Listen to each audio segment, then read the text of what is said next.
Hello everyone, this is Prince of Somnia, and welcome back to Let's Play Dragon Quest 6, and it's time to explore the world we're in now that we are dead. And basically, last time we fell down a hole in the world, died, and came back as a ghost. And if you want me to prove that we're a ghost, you can't see me! No one can. So, yeah. Hey man, if someone asks you if you're God, you say yes! But anyway, no matter what you say, he won't notice you. But you can sneak in a quick prayer and save if you need to save.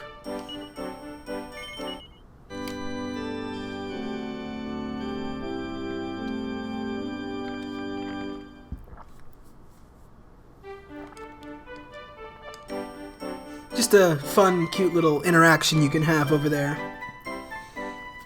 Anyway, I believe I have the right map, right? Ah, I see where my confusion's coming in. So, real talk, I'm using a few maps and images from Strategy Wiki to help me along with this guide for this Let's Play, but given the very general lack of information I have on this game, the map I'm using is a map from the old game, not the DS version, so it can be a little bit difficult to deal with, but it's otherwise okay. Anyway, there's 20 gold in that pot over there. We also have the weapons shop over there if we wanted to visit it.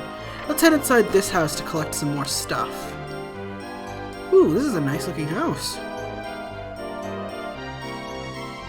Aw, doing homework like a good boy.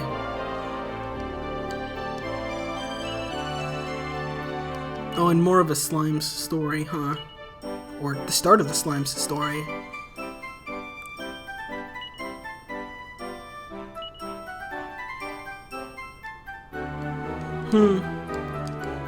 I don't remember if that actually has any relevance to anything. But this does. A piece of hardwood headwear. For some reason, our being dead does not prevent us from robbing the place blind, so our being dead also doesn't stop us from getting killed by enemies outside, so be careful. Anyway, we want to equip the hardwood headwear since it's better than the leather hat we had before. And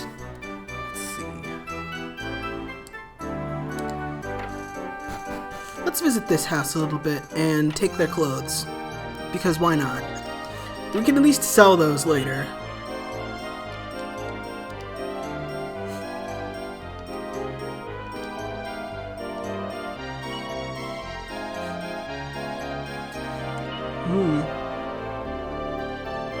A mirror that reveals the truth. I'm sure that's not important.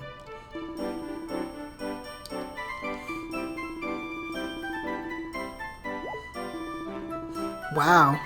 Just talking about a kidnapping plot. Oh wait, we're a ghost. I was like, you're talking about it right in front of us, and I was like, wait, yeah, we're a ghost. Haha. Even I forget that I'm a ghost sometimes. I mean, people keep talking about this Dread Fiend, but the world looks mostly okay except for the monsters roaming around the place. There's a big house over there that we will go into eventually, but not right now, not this second. We can't really do any shopping. Being a ghost tends to put a damper on that. But we can go into this well where someone is living for some reason and pick up our first mini medal. So what mini medals do, I'll explain later, but suffice it to say they're very, very useful for you to collect. So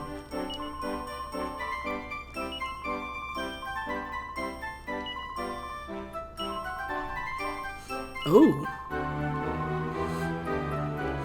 A well where people disappear, huh? Isn't that just swell? Oh man, that was a bad joke. I might just, end up going to hell for that. Oh well.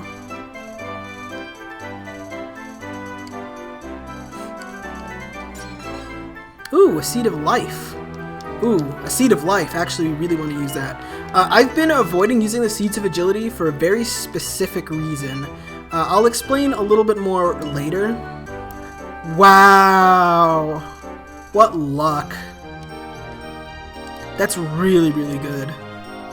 Anyway, like I said, I've been saving those seeds of agility because I don't want to use them right now. There is a boss fight that's coming up in the not too distant future where having high agility might actually hurt you more than it will help you.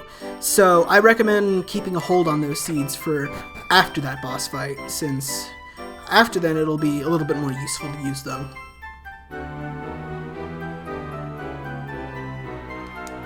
Okay, that's just about everything.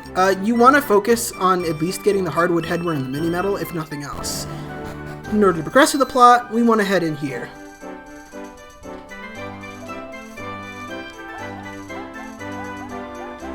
Who's a good boy?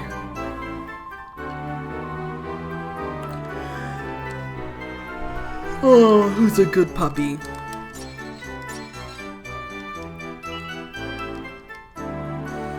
Kind of weird that we can break open pots and stuff, but we also get a pretty Betsy, which increases your style stat. I'm gonna keep a hold on that for a while too, because we'll probably end up needing to use them later.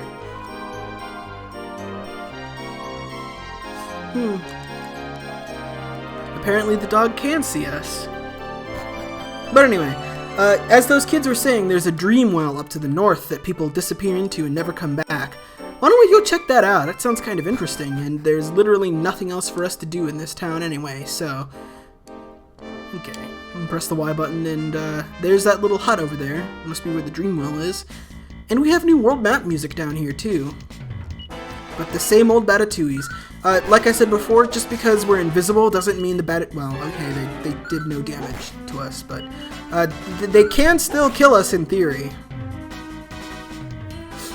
But anyway, yeah. We have new world map music.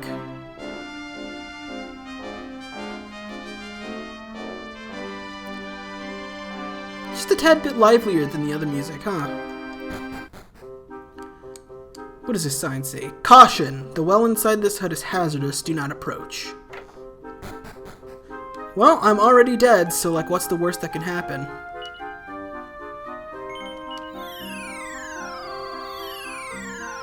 Oh. Well, that isn't great. We're back to life! Hooray! And we're not too far away from the hole in the ground, either. That's pretty nice. Well, who knows what happened there. But now that we're back in the world of the living, I guess, let's go back and see the Crownsmith. And I guess I could talk a little bit about how targeting in this game works. You notice how there are two Leery Louts, but the game never gives me a chance to select which Leery Lout I want to target. That's because targeting in Dragon Quest VI works by group targeting. You target a group of enemies, and the character who's attacking hits one of the members of the group with their physical attack. Case in point here, we have two groups of sluggers and a single Leery Lout. If I select this group of Leery sluggers, then I attack one of those two, but not one of the other two. It's a little obtuse and can get a little frustrating with regards to certain spells which only affect groups instead of all enemies, but it's not something that's impossible to learn. What makes it a little rough is when you really need to target specific enemies, but you just can't because they're in a group. Groups of enemies will never be mixed with, like, other groups. Like, there'll never be, like, a single group that's a Leery Lout and an Ornery Onion, but there will be groups where there's, like, two Ornery Onions and two Leery Louts or something like that. And if an enemy is on its own, it counts as its own group, so that's basically how that works. But anyway, let's go talk to the Crownsmith now that we've, saved his life. Yeah, about giving life.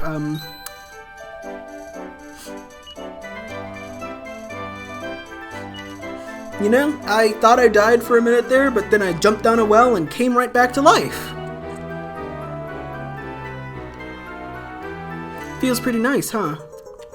And yeah, since we saved his life, we get a spirit crown for free, so... That's why I was okay with spending all that money on equipment, especially since, you know, we kind of need it. But anyway, if you want to, you can go ahead and buy a few Chimera wings, so you can just teleport yourself back to Weaver's Peak. I am going to take the long way back, so I can get just that little bit extra experience in gold, just in case. Okay, made it. Rex, you're back! That must be the spirit crown in your hand, eh? Let's have a look, my boy. Oh my, this is really something. That Cliff the Crownsmith certainly outdid himself this year, you betcha. You look a little rough around the edges though, Rex. Did something happen along the way? Well, let's catch up after I'm finished with all the festival preparations. I'd better get back to work.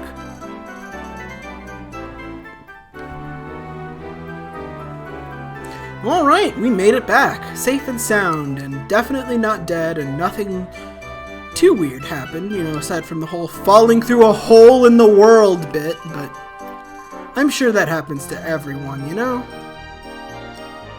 Hey, kitty. Good kitty.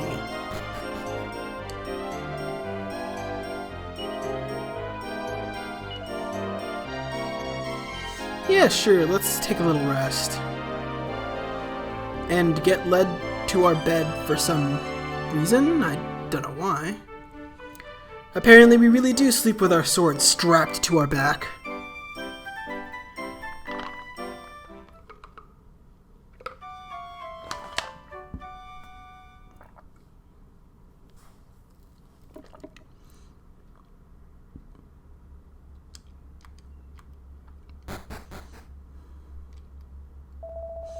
Hey, buddy, you're finally up. Looks like they're about to kick things off.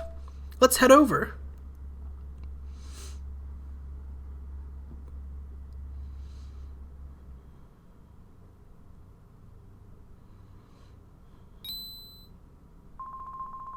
Oh, here comes Tanya. The divine procession begins.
Well, that certainly was an interesting development.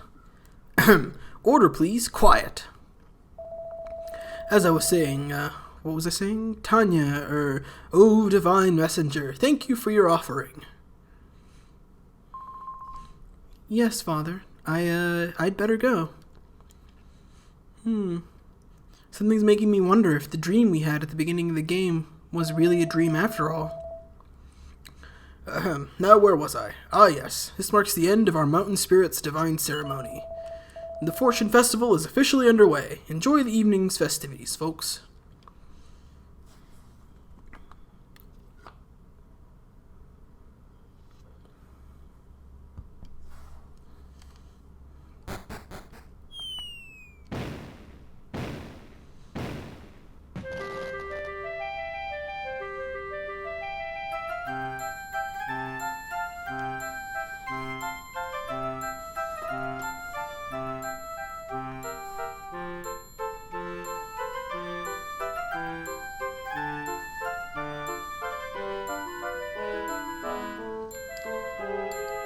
It really is a celebration, isn't it? And this guy is already drunk.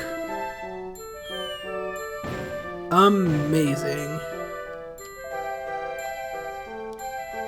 An otherworldly otherworld, huh? Yeah, that did happen. There was in fact a hole in the world, but nobody seems too concerned over that, so I thought, might as well not worry about it. The Phantom Realm, huh?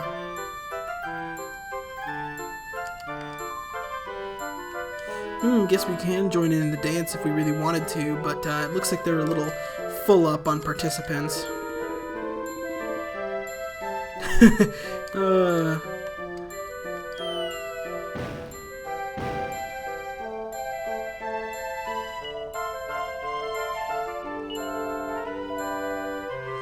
Yeah, probably.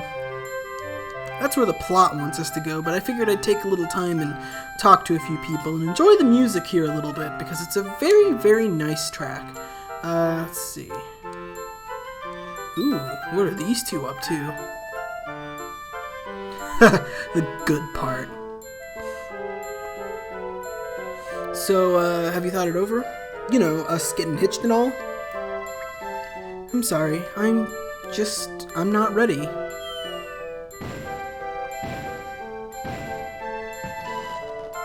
What are you worried about that we're too young? I'm 17 and you turned 16 this year. We're plenty mature. Buddy. That's it's a mite young there, friend.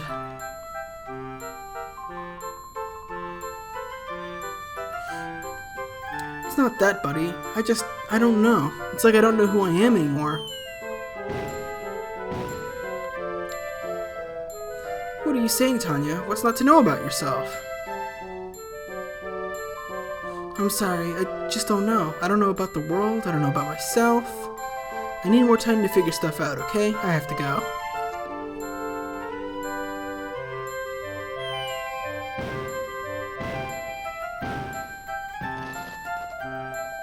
Come on, Tanya. No one really knows who they are.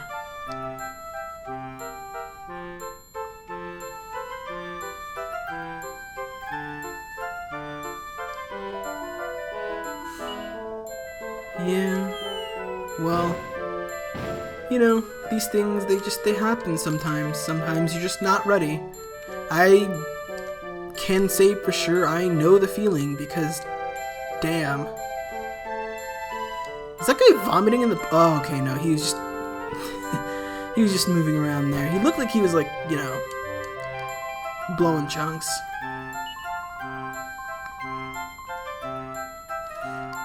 I don't know how silly it is. You definitely looked possessed by the mountain spirit. Saying some interesting stuff there about our destiny and stopping the Dreadlord or something like that. But anyway, the plot wants us to talk to Mayor Spindle, and that's what we're gonna do. Oh, Rex, kind of you to stop by, my boy. I understand you paid a visit to this Phantom Realm earlier? Between that and the little speech you received at the ceremony, I'd say you're a rather special situation here, Rex. Well, who am I to stand in the way of destiny? I'll give you special permission to leave the village. Here, take this. It's an entry pass into Somnia Castle. And where there is a Somnia, there must, of course, be a prince. After all, I did name myself after this game. Take that to Somnia, and you might just get yourself an audience with King Somnus. You're 17 years old now, lad. It's high time you started paving your own destiny, you betcha. You stand before a crossroads, my boy. Choose your path and make us proud. Next time on Let's Play Dragon Quest VI, we'll be heading down Weaver's Peak and heading on to Somnia in order to choose or seize our destiny. See you guys then.